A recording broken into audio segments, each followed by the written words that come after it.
Have you ever wondered how much it would cost to live in Cyprus for an entire month, or what accommodations might look like? Well, we've been living here in Cyprus for an entire month, and we're going to give you a tour of our Airbnb, and then stick around till the end because we're going to tell you how much it costs for us to live in Cyprus for an entire month. We're starting down here in the common area of our accommodations in this lovely courtyard with also a giant pool and tons of sunbeds. Now it's a little cool this time of year when we've been here, but it is a lovely area. The entire complex surrounds the pool, and look at it, it's so inviting. We're going to show you just the grounds and then take you up to our apartment.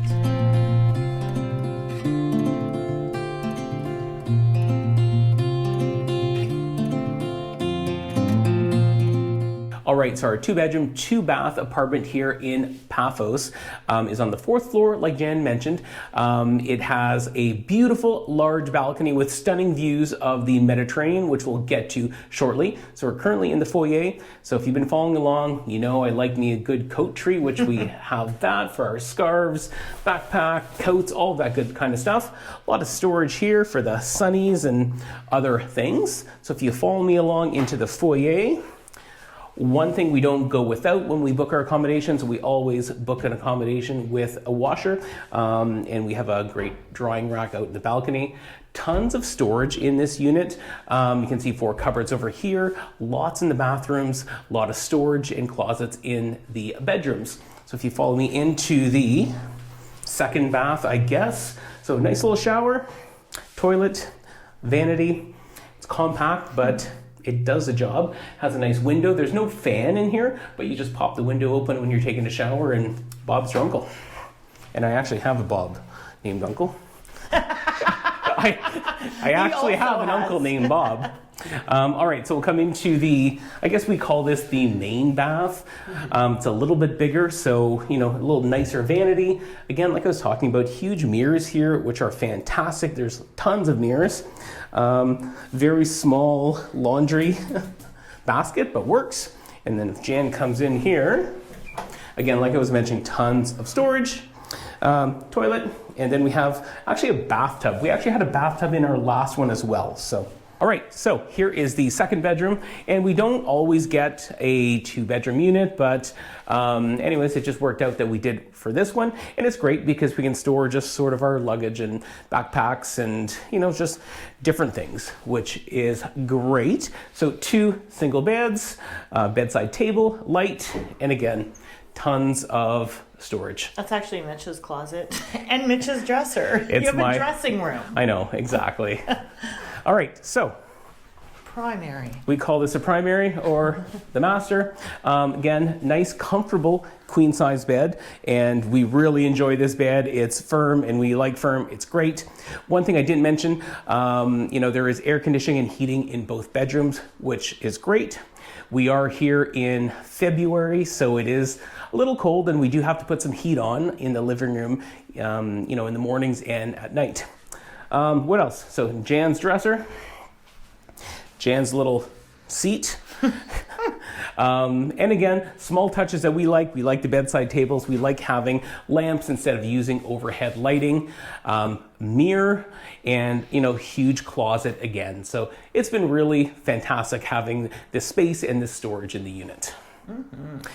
And now I think Jan is going to take you on a tour of the kitchen, dining room, living room, and our outdoor space. Okay, so this is the main part, of course, of our living, and we'll first hit up the kitchen. So as usual, we always look for a space with an oven. We cook a lot with an oven. This place also comes with a microwave.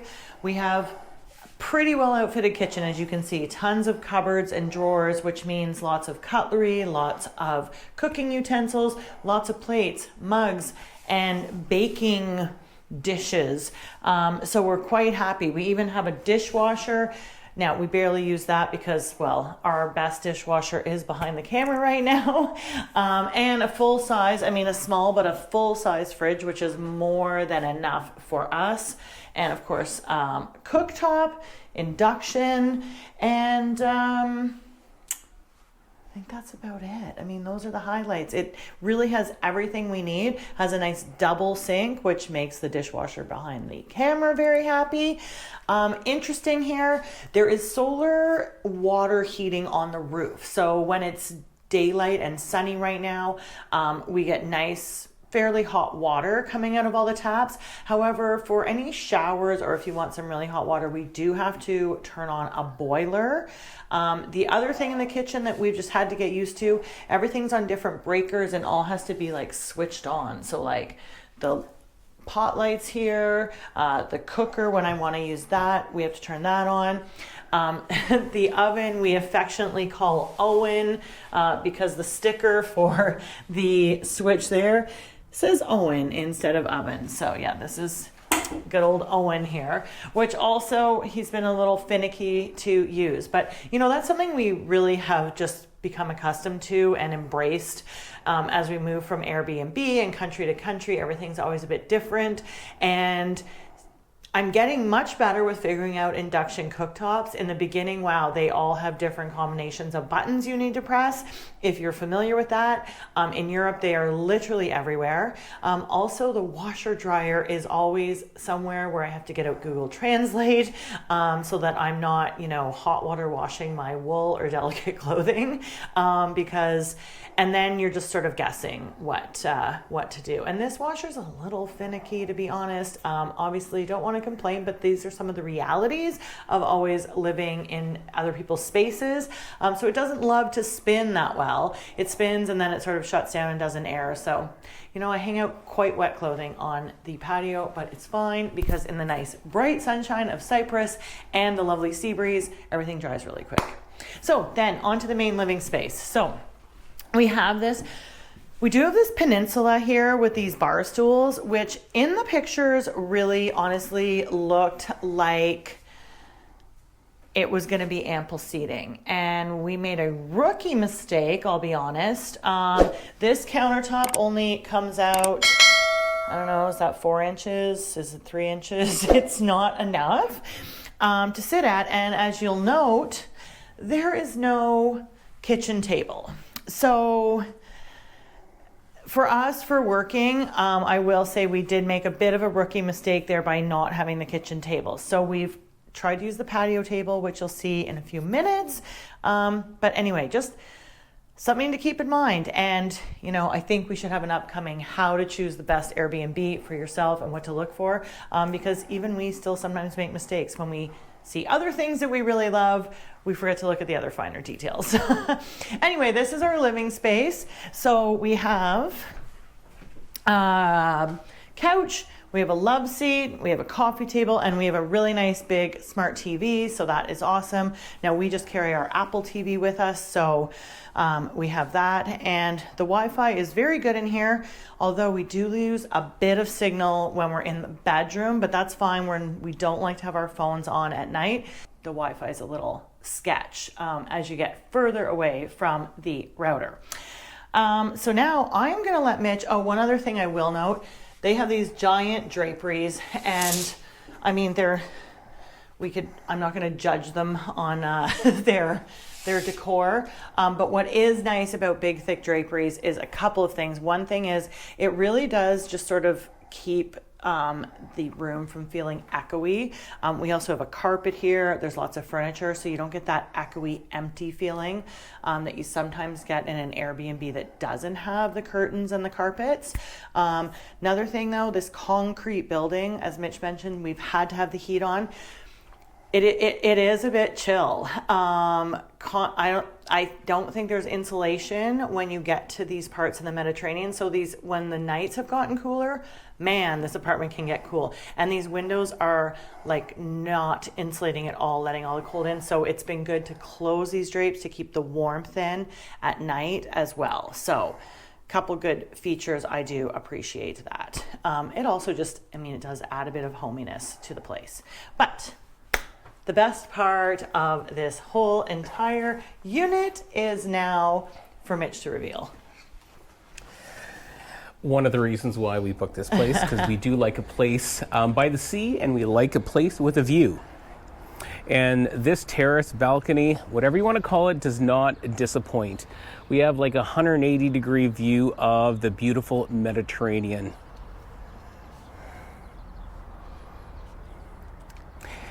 And I'm not sure if you can see when Jen was talking about the solar hot water. That's what you're seeing on all these apartment building roofs here. That's the solar hot water, which actually is great because one thing, we pay for hydro in most Airbnbs here in Cyprus.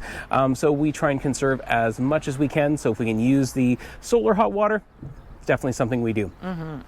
So this is our spot. Obviously we're facing west over here, so this is where we like to sit during the day for sunset. It's just a beautiful, beautiful spot here. Yeah, we are facing west out here, so the sun literally sets dead in front of us this time of year.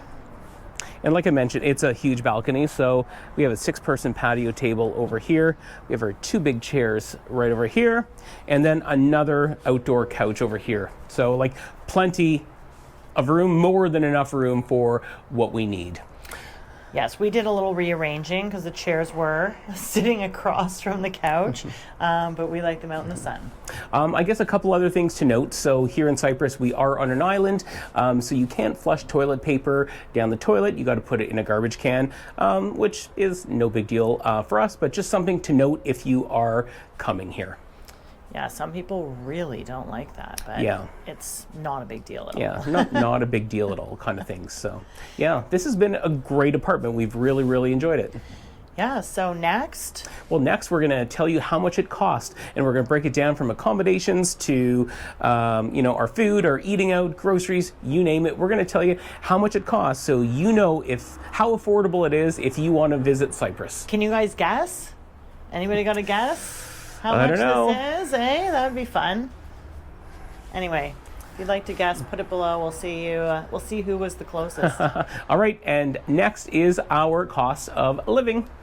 Okay, we hope you enjoyed the tour of our Airbnb. We always like to show you sort of what we get for our money, but you don't know the cost yet, and so now we're going to get down to that. The cost of our accommodations and all the other things on how much it costs us to live in Paphos, Cyprus for 1 whole month. And you might be surprised.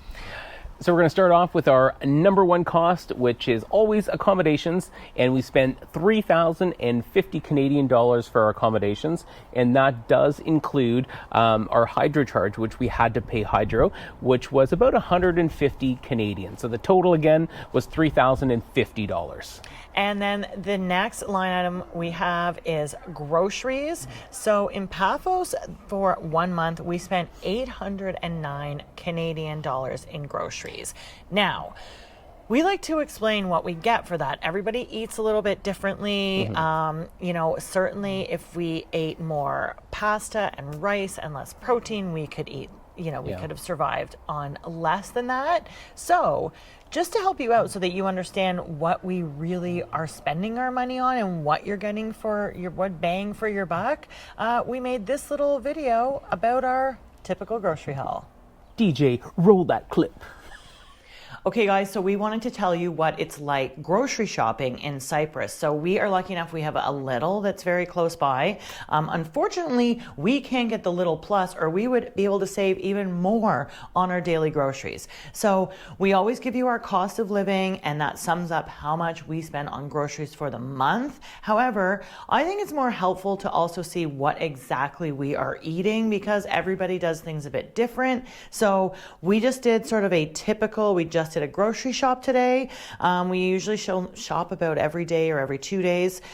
So we have all the food here that we would eat in a day to really break it down to show you what you're getting for the costs that we're talking about. So we're going to start here, I guess, with breakfast. So eggs aren't terribly cheap here in Cyprus. A dozen eggs, and I'm going to have to be referring to my notes, of course, is €3.79. So that works out to $5.63 Canadian. So we're eating 6 eggs every day for breakfast. So, I mean, obviously that's going to last us 2 days. So I will give you in the end a breakdown for the total of the food costs for 1 day. But yeah, a dozen eggs, €3.79.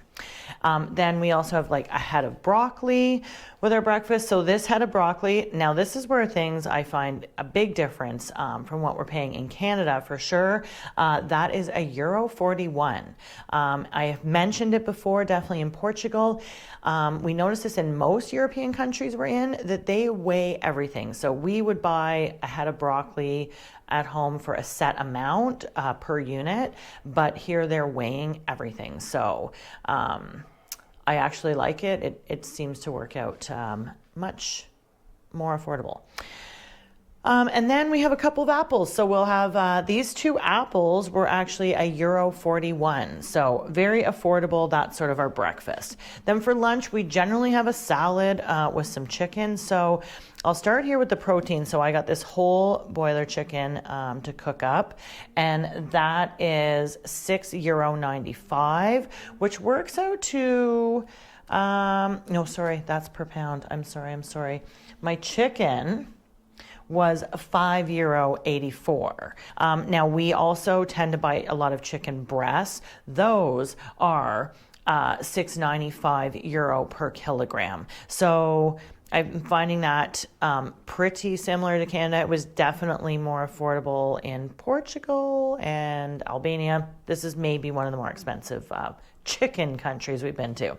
And then some lettuce. So we got this lovely head of lettuce, and a lot of the produce we've noticed in the grocery store, we do try to pick the stuff that is from Cyprus. Of course, that's generally more affordable as it is anywhere. And Cyprus, I thought because of the rocks and the terrain that maybe would be a little harder and they'd import a lot more stuff, but that's just along the coast.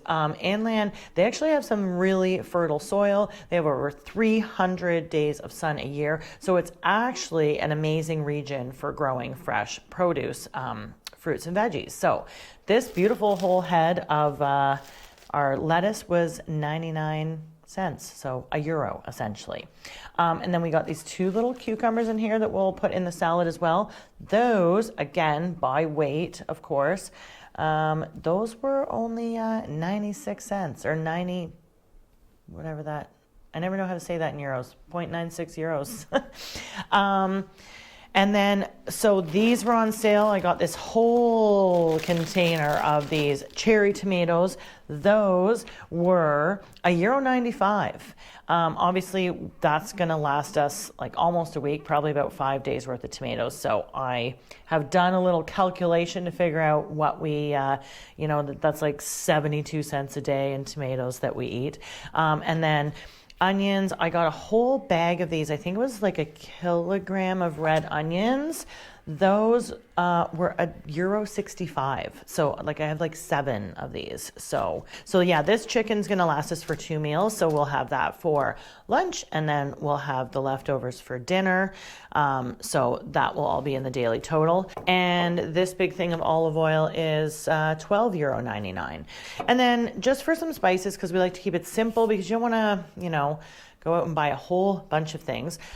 So we use mustard. It's nice on the salad to give it a little zip. You can also have it obviously with like your chicken at dinner.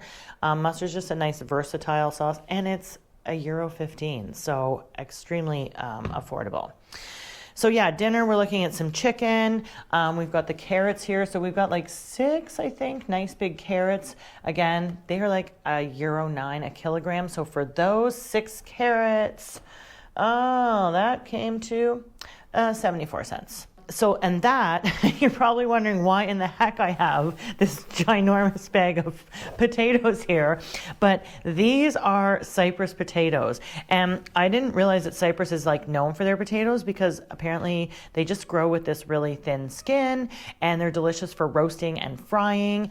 And we roast our potatoes all the time. That's how we love them, and they are so good. But it's really cool because the earth around here is all red. So when I'm washing them before I use them, the sink is like covered in the red dirt. So this huge 3-kilo bag of potatoes that's obviously going to last us, that's going to be probably 6 meals, was €2.89. So super affordable.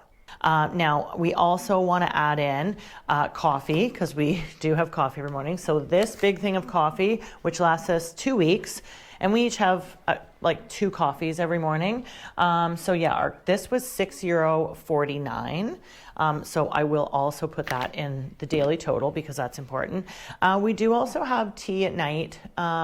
So the tea cost was like €1.39 for about 10 or 12 bags. And we do get even like the organic teas too, so very affordable. We also tend to like our Coke Zero as a little treat, so we get them here in 8 packs. The Coke Zero is almost as expensive as wine. It's €4.95 for 8 of those. So speaking of wine, this is a wine from Cyprus, and this is 1 liter in this Tetra Pak. It's quite delicious. It's just nice, a nice dry wine like we like, from Kio, and Kio, we'll get to that in a minute too. They are the local beer. This is only €1.80, so almost cheaper than water, which, speak of the devil. We do have to buy water here, so the water is not great to drink. We did ask our host because we thought maybe we could drink the water.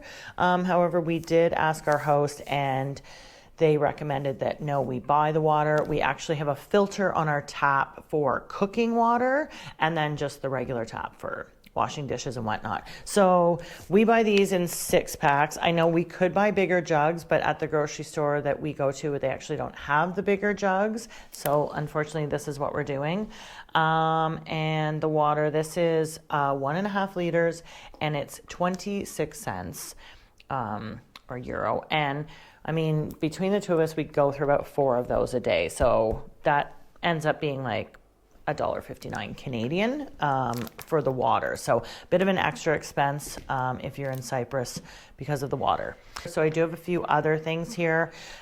Bread, if you're getting the homemade fresh in the bakery or in the little bakery, it's €1.79. The processed, like pre-bagged bread that's on the shelf is €1.45. For 1 liter of milk, that's the fresh milk, because here they also have that super homogenized, whatever they do to the milk there, where it can go on the shelf. But this is for the fresh milk. So fresh milk is €1.47 for 1 liter. We also did grab a Greek yogurt. A kilogram of that was €3.98. And beer. I did talk about the beer. So the Kio beer, again, we're not beer drinkers, but for you beer drinkers out there, the local beer is €5.95 for 8 cans. So, you know, in Canada, that works out to almost $9 Canadian, but almost like a buck of beer. So I'm going to give you the grand total. So for everything I showed you, and I'm even throwing in sort of like I'm divvying up the oil over 2 weeks and the balsamic and the sauces. So I'm trying to be as realistic as I can, even with all the extras. So the total in food is per day for 2 of us to eat this grocery haul is €14.88. So $22 Canadian. Now, if we add in also the coffee, the water, the tea, the Coke Zero, that's another €3 or €4.50 Canadian. So a grand total essentially of €18 a day if you're eating in, and this is how you're eating. If you're looking at snacks and stuff, I think it's fairly comparable to home. So that would be extra. But I hope this helps. We do like to show you sort of what it is that we get for the groceries that we're buying. I know that was a big concern when we were going out, and you never know. I mean, people's groceries can look very different. So we hope this helps sort of break it down to show you what exactly it costs, what the cost of food and eating is like in Cyprus. So we'll get back to the rest of the video with our cost of living, but we hope this helps break down our groceries and helps you understand what it is we're paying for. Okay, we hope you enjoyed that little clip. That's something we started doing just to show you exactly what we're spending all of our money on. And the $809 does include about $35 of water that we don't always have to buy. But in Cyprus, you can't drink the tap water, so we had to go out and buy our water. Yeah, so added a little bit to the grocery bill, but $35, not bad actually for the month. Next, eating and drinking out. Eating and drinking out. We spent a total of $718 eating and drinking out, and we didn't go out a whole bunch. No, actually. We were really actually a lot of this, if you haven't seen our Cyprus food tour, a lot of that money was spent doing those few days of the food tour. We were very intentional with our eating and drinking out. So if you haven't seen that, that was really yummy and a lot of fun. So check that out right here. And then we actually had one other expensive meal that we maybe would, if we could, turn back time, we would maybe not go for that meal, but. Yeah, exactly. But it was an expensive carvery, but because we could have eaten pretty reasonably in Cyprus. It wasn't, for sure. Wasn't terribly expensive. But anyway, that's what we spent. Yeah. And then next was our entertainment budget, which we spent $363, which is more than we normally spend, but we wanted to do a couple of things that excited us. And the most expensive one, which was I think about $250 of that, was our call it buggy or our side-by-side four-wheeler trip that we did kind of thing. So we had a lot of fun doing that. And we used to have a side-by-side when we owned a home back in the day, and it's something that we loved, and we just wanted to do that. And it was just a really cool way to see places that we wouldn't have seen, to see the coast and all of that kind of stuff. Yeah, we kind of got out of Paphos for the day and that was part of the cost as well. We had to pay a little extra to get into the Adonis bath. Right. But no, we checked out, Cyprus had some nice history. So we went to King of Tombs. We went to... but Janet actually means the Tomb of the Kings. And we always mess that one up, unfortunately. And we also checked out the archaeological site, which blew our mind. Yeah. And we've got videos on all of that too. So if you haven't seen that and you want to see the rich history that's in Cyprus, alongside just amazing beaches, this is quite the place. Then our next category is our travel insurance, which seems like a boring one, but we've got to stay safe and be protected just in case something happened. So we spent a total of $352 for our travel insurance. Whew, yeah. Next, we had cell phones. So this does change every month depending on where we are. We had eSIMs this month for Cyprus. And I'm going to let you tell us about the gigabytes and how much each of those cost.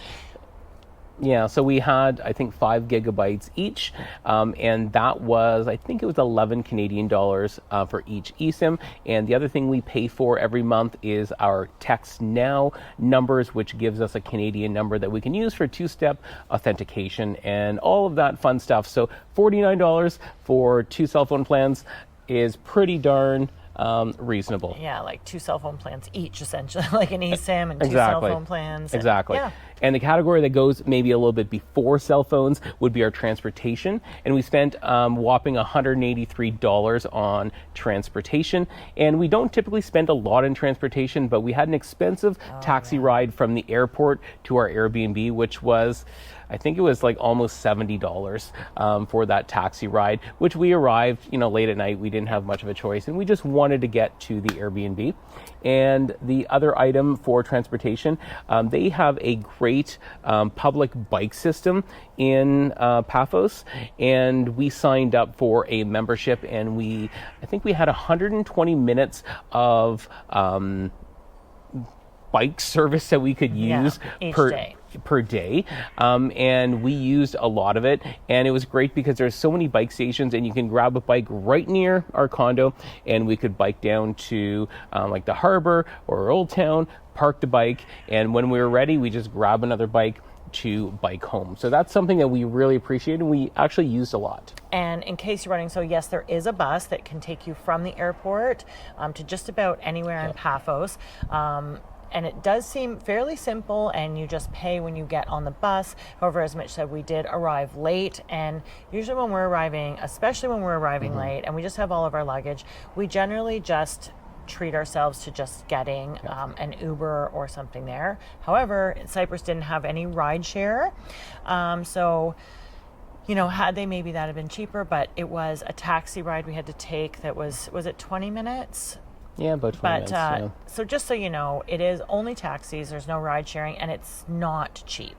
It's not cheap. However, the bus system, because we did take public transportation in Paphos, is really, really easy, and you can pay right on the bus, and it's fantastic. Okay, yeah, sorry I skipped that one. No, that's fine. So then the last thing we have is miscellaneous, and we only spent $39. So not I know, a lot there. Yeah, like I got a yoga mat. And I got a haircut. Right. And I wish I had kept that yoga mat. That was one of the most affordable and nicest yoga mats ever, but flying carry-on only, it's so tough. I did leave it behind. But yeah, so that was a pretty low miscellaneous category for the month. So grand total. That's a very sad drum roll, but our grand total for 28 days in Paphos, Cyprus was 5,563 Canadian dollars. Not too shabby. Not too bad. Woo. So we hope you like this. And if you did, give us a thumbs up. And if you haven't subscribed, you know, I'd consider subscribing. We've got a lot of cool adventures happening over the next little while, and we'd love for you to follow along. Thanks for joining us. Cheers and happy travels. Be free.